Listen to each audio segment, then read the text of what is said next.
La dernière chose que Kémy vit fut le visage furieux de sa belle-mère. Puis tout devint noir. Kémy avait 18 ans, mais sa vie ressemblait à une prison. Depuis que sa vraie mère était morte quand elle était petite, son père avait épousé une autre femme, Mama Bizi. Pour les gens de l'extérieur, Mama Bizi avait l'air d'une commerçante ordinaire.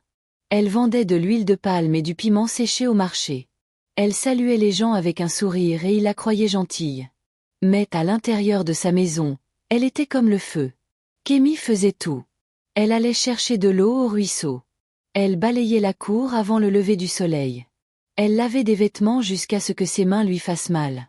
Elle pilait du lignol jusqu'à ce que la sueur coule dans son dos. Et peu importe combien elle travaillait, Mama Bizi ne disait jamais merci. Au lieu de cela, elle lui donnait de la bouillie froide à manger tandis que ses propres enfants, Tindi, savouraient un ragoût chaud avec de la viande. Elle lui criait dessus pour de petites erreurs. Elle la battait pour des choses qu'elle n'avait même pas faites. Le père de Kémy, Baba Adadé, ne le savait jamais. Il partait pour la ferme très tôt et rentrait tard, fatigué et affamé. Quand il arrivait à la maison, Kémy était toujours silencieuse, faisant semblant que tout allait bien. Elle ne voulait pas qu'il s'inquiète. Elle portait sa douleur à l'intérieur comme une lourde pierre. Mais une nuit, tout a changé. C'était la pleine lune. Le ciel était clair et le vent était fort. Kémy ne pouvait pas dormir. Elle se tourna sur sa natte, écoutant les étranges murmures flottant dans l'air. Elle se leva doucement et regarda à travers la petite fenêtre. Son cœur faillit s'arrêter. Elle vit des ombres se déplaçant vers l'arrière-cour. 4 femmes toutes vêtues de pagne noire. Elles se tenaient la main, marchant lentement, et l'une d'elles ressemblait exactement à sa belle-mère, Mama Bizi. La curiosité poussa Kémy dehors. Elle s'approcha sur la pointe des pieds derrière elle, faisant attention de ne pas faire de bruit. Elle se cacha et regarda. Là, au milieu de l'arrière-cour, les femmes se tenaient en cercle autour d'un petit feu. Elles chantaient dans une langue que Kémy n'avait jamais entendue auparavant. Leur voix montait et descendait comme le vent. Puis une femme dit, « C'est l'heure. Une vie forte doit partir. » « Oui, » répondit Mama Bizi. « Mon mari sera celui-là. Son esprit nous apportera de la puissance. Dans 3 nuits, il nous appartiendra. » Les yeux de Kémy s'écarquillèrent. Elle faillit crier. Elle parlait de son père. Elle voulait le tuer. Elle recula sur ses jambes tremblantes. Elle devait le prévenir. Elle devait courir. Mais alors qu'elle se retournait, son pied cassa une branche sèche. Crac! Les femmes se retournèrent brusquement. « Quelqu'un est là !» cria l'une d'elles. « Attrapez-la !» hurla Mama Bizi. Kémy courut. Son cœur battait la chamade. Elle courut au-delà des plants de manioc, au-delà de l'enclos des chèvres, vers la porte de derrière. Mais soudain, une fumée noire remplit l'air autour d'elle. Ses yeux brûlèrent, elle toussa et trébucha. La dernière chose qu'elle vit fut le visage furieux de Mama Bizi et un éclair de lumière rouge. Puis tout devint noir. Quand Kémy ouvrit les yeux, le monde était étrange. L'herbe semblait plus grande, les pierres semblaient plus grosses. Elle essaya de parler mais seul un fort bêlement sortit. Elle baissa les yeux et se figea. Elle avait 4 pattes. Elle avait des sabots, elle avait des cornes. Kémy n'était plus une fille. Elle avait été transformée en chèvre. La nuit fut longue pour Kémy. Elle ne pouvait pas croire ce qui lui était arrivé. Un instant, elle était une fille qui essayait de sauver son père. L'instant d'après, elle était une chèvre impuissante et faible. Sa belle-mère, Mama Bizi, sourit d'un sourire maléfique alors qu'elle traîna Kémy par une corde dans la maison. « Maintenant, voyons comment tu vas le dire à ton père, » murmura-t-elle froidement. Kémy essaya de pleurer, mais les chèvres n'ont pas de larmes. Elle essaya de supplier, mais seul un triste bêlement sortit de sa bouche. B. Son cœur était lourd. Cette nuit-là, Mama Bizi l'attacha dehors près de la cuisine. Elle versa de l'huile de palme dans une calebasse et murmura étrangement avant d'aller se coucher à l'intérieur. Kémy était allongée sur le sol, son nouveau corps de chèvre frissonnant dans le froid. Son esprit était rempli de peur. Qu'est-ce qui va m'arriver? Comment puis-je sauver papa maintenant? Le coq chanta à l'aube. Cocorico. Baba Adé se réveilla et étira ses bras fatigués. Comme toujours, il appela. Kémy, apporte-moi de l'eau. Mais il n'eut pas de réponse. Kémy, où es-tu? Toujours le silence. Il fronça les sourcils. Ce n'était pas comme sa fille. Elle était toujours réveillée avant lui. Il regarda autour de lui mais ne la vit pas. Il secoua la tête. Peut-être est-elle allée chercher de l'eau. Mais Mama Busy avait déjà un plan. Elle portait un grand panier sur la tête. À l'intérieur du panier se trouvait du piment, du poisson séché et Kémy la chèvre. Elle recouvrit Kémy d'un tissu et marcha rapidement vers le marché. Kémy essaya de bouger, mais elle était coincée sous la lourde charge. Le tissu rendait la respiration difficile. Son petit cœur de chèvre battait vite. Non, non, elle m'emmène au marché, pensa Kémy. Elle va me vendre. Elle va me vendre comme de la viande. Mama Busy chantait une chanson étrange en marchant. Son visage paraissait normal aux villageois qu'elle croisait, mais à l'intérieur, son cœur était rempli d'une joie mauvaise. Au marché, elle posa son panier. Elle attacha Kémy à un court piquet à côté de sa table. « Chèvre forte à vendre !» cria-t-elle. « Achetez celle-ci, très grasse, très saine. » Les gens passaient. Certains touchaient le dos de Kémy. Certains lui tiraient l'oreille. « Combien ?» demanda une femme. « 5 pièces de monnaie, dit Mama Busy. « Trop cher !» siffla la femme et elle s'en alla. Les yeux de chèvre de Kémy étaient écarquillés. Elle secoua la tête, essayant de supplier, mais personne ne comprenait. Il n'entendait que le bêlement. B. Sa belle-mère la pinça en secret. « Tais-toi, fille stupide, murmura-t-elle. Des heures passèrent. Beaucoup de gens vinrent et partirent. Personne n'acheta la chèvre. Puis un jeune homme tranquille s'approcha. Ses vêtements étaient vieux, son visage était fatigué. Dans sa main, il portait un petit sac. Il regarda Kémy longuement. « Cette chèvre, dit-il lentement. Combien ?»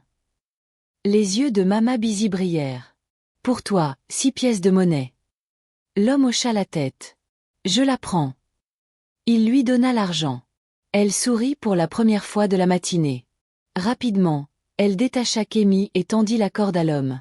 Le cœur de chèvre de Kémy s'effondra. « C'est la fin, pensa-t-elle. » L'homme la tira le long de la route poussiéreuse. Il vivait à l'extrémité du village, près de la grande rivière. Sa maison était petite avec un toit en feuilles de palmier. Quand il arriva chez lui, il attacha Kémy à un poteau dans son arrière-cour. « Demain, murmura-t-il, tu feras un bon ragoût. » Les pattes de Kémy tremblèrent. Elle voulait crier « Non, je ne suis pas une chèvre, je suis une fille. » Mais seul un bêlement sortit. L'homme entra se reposer. Kémy resta dehors, faible et effrayée. Ses yeux de chèvre scannèrent la cour. Il y avait des calebasses, du bois de chauffage et un petit banc. Puis elle entendit du bruit. Un garçon sortit. Il avait peut-être 10 ans, pieds nus, vêtu d'une chemise rouge déchirée. Son nom était Indy, le fils de l'homme. Il s'approcha de la chèvre et se pencha. Ses grands yeux fixèrent Kémy. « Cette chèvre a l'air étrange, murmura-t-il. Tes yeux, ils ressemblent à des yeux humains. » Le cœur de chèvre de Kémy sursauta. Elle essaya de nouveau. Cette fois, quelque chose d'étrange se produisit. Sa bouche bougea et un minuscule murmure sortit. « Aide-moi !»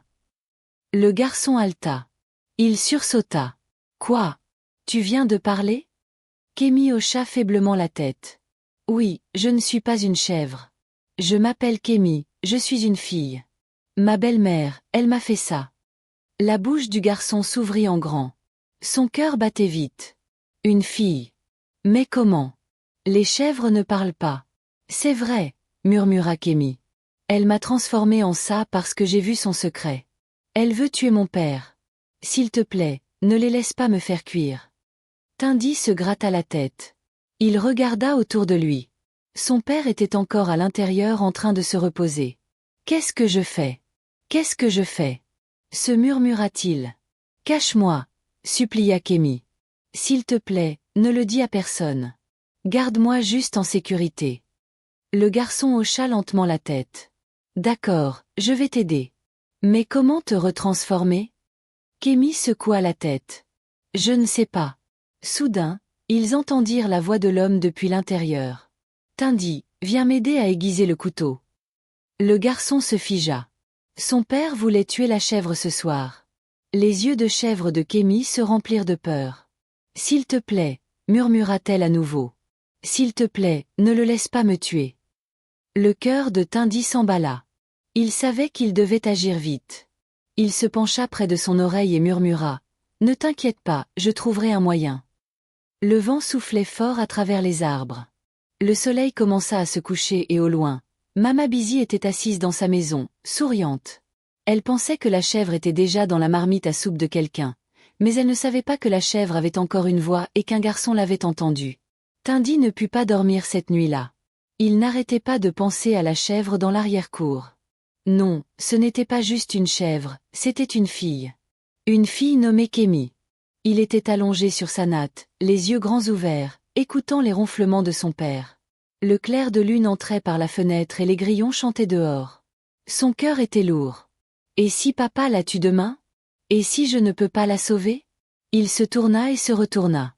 Puis il se redressa. Il regarda vers l'arrière-cour par la petite fenêtre. Il pouvait voir la silhouette de la chèvre allongée tranquillement sous l'arbre. Il sortit sur la pointe des pieds. Le sol était froid sous ses pieds nus. Il s'accroupit à côté de la chèvre. « Kémy » murmura-t-il. La chèvre leva la tête lentement. « Tindy » murmura-t-elle en retour. Sa voix faible l'éclaira. Le garçon se mordit la lèvre. « Je ne sais pas quoi faire. Mon papa, il veut faire un ragoût de toi. » Les yeux de chèvre de Kémy brillèrent de tristesse. « S'il te plaît, ne le laisse pas faire. Je dois vivre.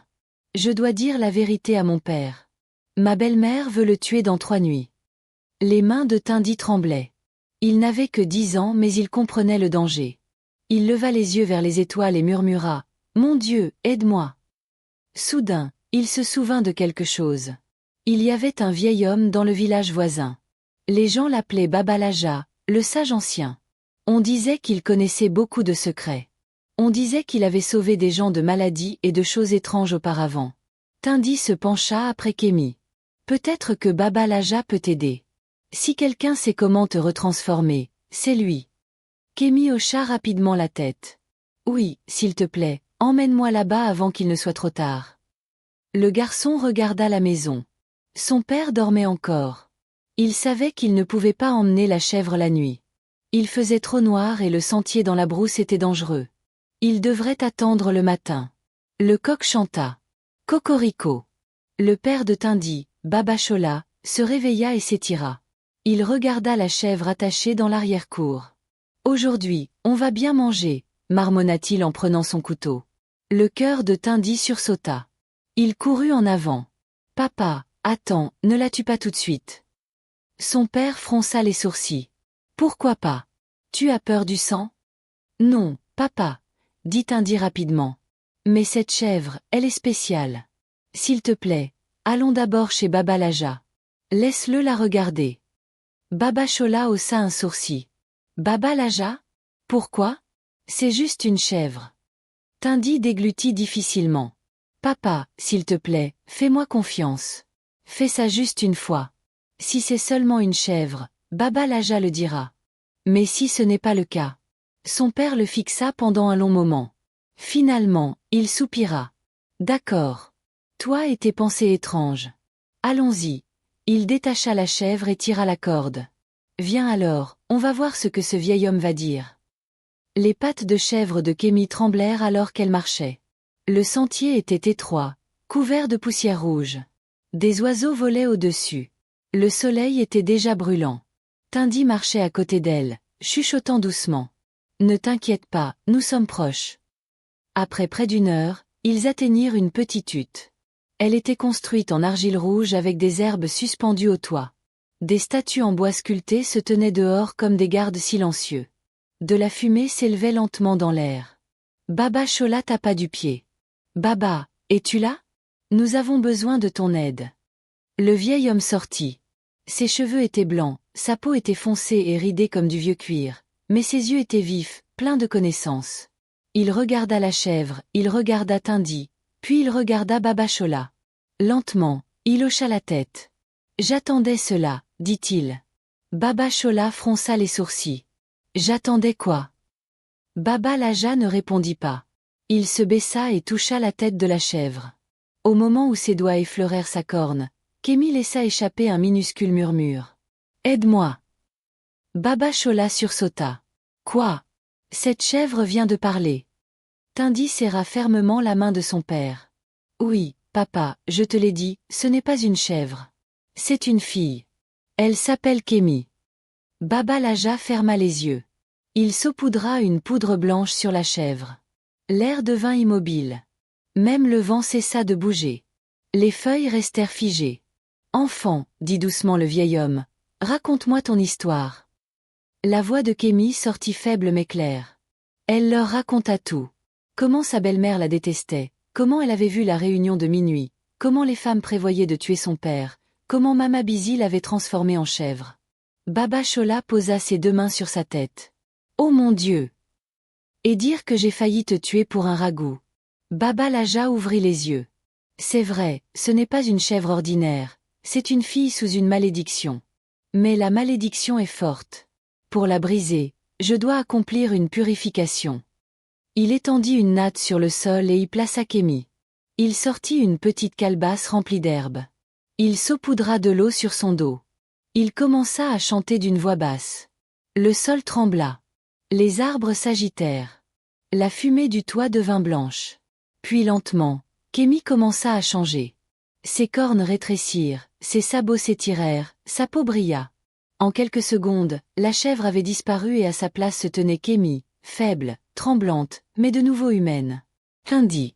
Son père recula sous le choc. C'est vrai, c'est une fille.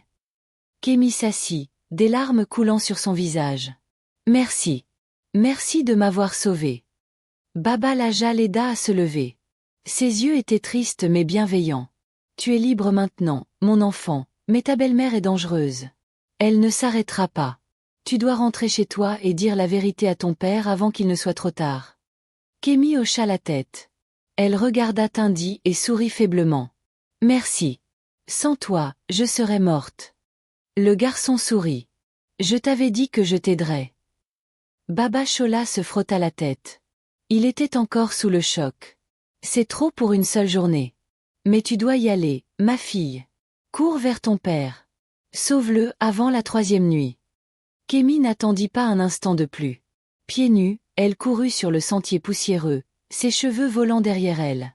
Elle courut à travers les buissons, dépassa la rivière plus vite qu'elle n'avait jamais couru auparavant. Le vent chuchotait autour d'elle. Le soleil brûlait sa peau, mais elle ne s'arrêta pas. Elle devait rejoindre son père.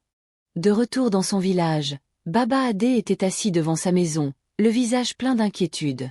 Il avait cherché partout sa fille. Personne ne l'avait vue. Son cœur était lourd. Mama Bizi était assise à proximité, faisant semblant de piler du lignol, mais à l'intérieur, elle souriait. Elle pensait que son plan fonctionnait. Soudain, un grand cri déchira l'air. « Papa! Papa !» Baba Adé sursauta à cette voix. Était-ce possible? Il se retourna et vit sa fille courir vers lui, sale, faible mais vivante. Il courut vers elle et la prit dans ses bras.